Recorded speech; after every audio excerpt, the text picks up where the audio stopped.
Let's get physical. It's January the 15th until the 19th. Now, just a heads up, this episode and probably next episode is being created much earlier than usual because I'm going on a proper vacation, like a place where my wife says no laptops are allowed, so I can't be a workaholic for once in my life.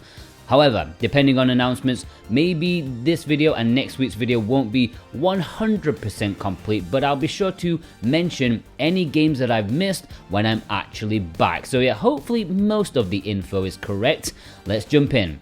The Prince of Persia: The Lost Crown is perhaps the biggest one this week for some people. It's finally time for Prince of Persia to be back, and even though I've never played the series, somehow I feel like it's part of my childhood because on the PS2, this series was everywhere. Ads on TV shows, always in game stores, front and center, so I feel like I played them, and that's why I feel a little bit disappointed like some other people about this one going back to 2D, at least 2.5D, instead of being a big 3D adventure game. But no, they've gone the 2D Metroidvania route because, well, it's cheaper, can't deny that. But from what I've seen, it may have the same amount of AAA polish as something like the Ori games, not quite as beautiful. It's probably gonna be great, but yeah, it just makes me miss the PS2 days. And our executive producers God of Resin, Offone, Issa, Vey, Thorn Metal Luna and Totally Grateful have chosen this as their pick of the week.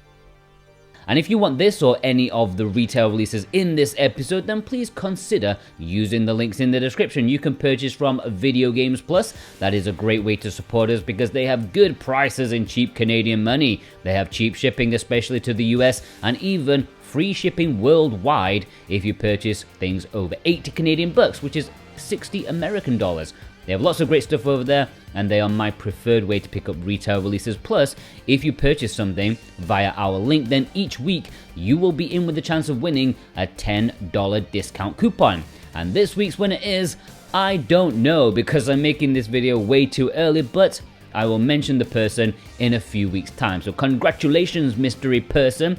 Thank you for your support. Another code, Recollection, is a game I could probably do with because my memory is awful. I would like to recollect more things. I swear sometimes I think I might be an android clone of a former Jordan with only vague memories of my past downloaded into my hard drive. Anyways, your father's disappeared, presumed dead. What Ashley doesn't know is that she was a nightmare child and made him want to escape. The old I'm popping down the shops for some milk via Heathrow Airport. But jokes aside, this is a double pack of really interesting adventure games full of puzzles and mystery, and hopefully slightly less gimmicky than they were on their original consoles, DS and Wii, which they were fine there, but I'm not sure they translate super well to the Switch. But whatever, I will be picking this up one day for myself in the future. And our executive producers Cartoon Soren, Brent McLean, Feig, Robotech and Jennifer M have chosen this as their pick of the week. The Walking Dead Destinies is releasing this week, I think, if it hasn't already. It may have sneaked out in a few places. Anyways, this looks like another shameless cash-in of the once hugely popular series. It's now dying and they need to squeeze out the last pennies. Although saying that, it looks like they paid to have the actual proper actors' faces in the games. You know, those popular people who I thought had died. Like, didn't everybody die? Why are there still so many zombies? Like, why didn't the people break into a military compound, loot the place dry, and then show the zombies who's boss? I mean, zombies should be finite, right? As long as you're not a moron. They don't actually make babies. Or do they? I don't know. Do zombies hump in this one? Might be something I'd consider watching. Yeah, I've never seen The Walking Dead. Or read the comic books for those nerds who are about to write something. Alright, The Low Prince Bullet Hell Collection Volume 1 is Red Hot Games' latest release, and this is part of their Shmup Week that happened last week. I'm making this so far in advance, I don't know what else they had, but they did have Shinorubi this week, last week, releasing too. But yeah, this is 3 indie shooters in one, all from the same developer, and they look pretty decent to be fair.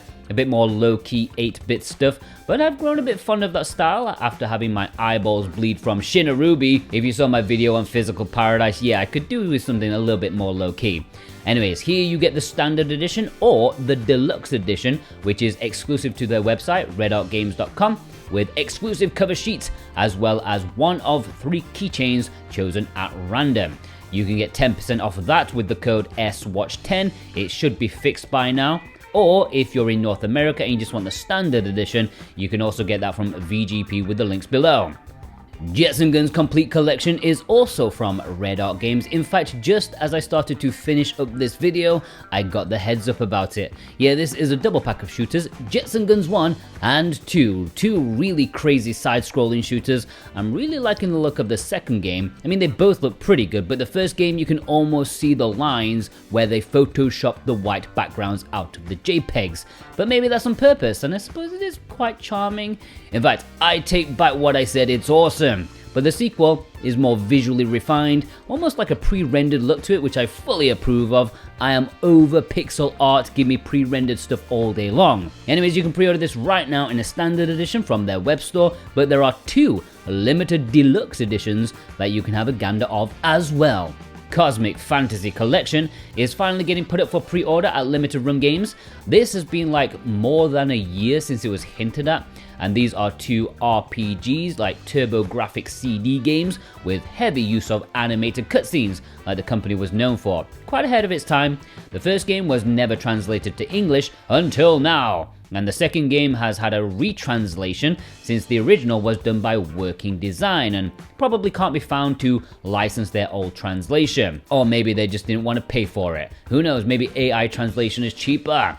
Yeah, I'm joking, of course, I don't know that for sure. Fingers crossed the English is okay and done professionally. But you know, corners have been cut in the past. You can pre-order this right now. I would 100% get this if it wasn't for Limited Run. Oh well. Pronty is up for pre-order at Limited Run Games, and weirdly, this is a European release. Not sure why they are flogging a European version of a game instead of an ESRB version, but whatever, they've done it occasionally before. Visually, this is pretty excellent, although I'm not sure I'd be able to stomach an entire action game with swimming as the form of movement. Seems like it might be a pain in the arse if the controls are anything like other games that include swimming segments. Hopefully you're not fighting against it all the time, because these bosses look like you should be fighting them instead. You can pre-order right now. Rocket Knight Adventures ReSparked is going up for pre-order on Friday. This one came out of nowhere. This is a collection of 3 games in the series, which is kind of sad that they didn't include the final game in the series. Remember that one on the 360? Talk about failing at the last hurdle. We could have had a complete collection. Anyways, 2 of these are considered classic Mega Drive games. One of them is a pretty bang average Super Nintendo game. I played these for about 5 minutes each, which is what one does when booting up an emulator for the first time, and they seem pretty cool. But I know a lot of people revere those Mega Drive games, so I guess it's nice that they're coming back. There are plenty of editions available to squeeze your money's worth out of a Konami franchise. Konami, why are you going with Limited Run? And that's it for this week. There are no imports in Japan. I guess they're having a rest. And yeah, there's no community spotlight. I did open like the spotlight window, but I only had like 4 submissions. Yeah, okay. Maybe until I get back. So this week and next week, no community spotlight, but feel free to send your pictures in the usual places. Alright, as I said, just a quickie this time. If you watched all the way through, please leave me a prince emoji. Is there a prince emoji? I don't know. Is there a lost crown emoji? I don't know. One of those stuffs, okay? And I will know who you are. You're a legend, okay? And I'm just rambling because I need to make this quickly. Have a good day, guys. I'll see you next week. Don't worry, I will be here next week, just spiritually.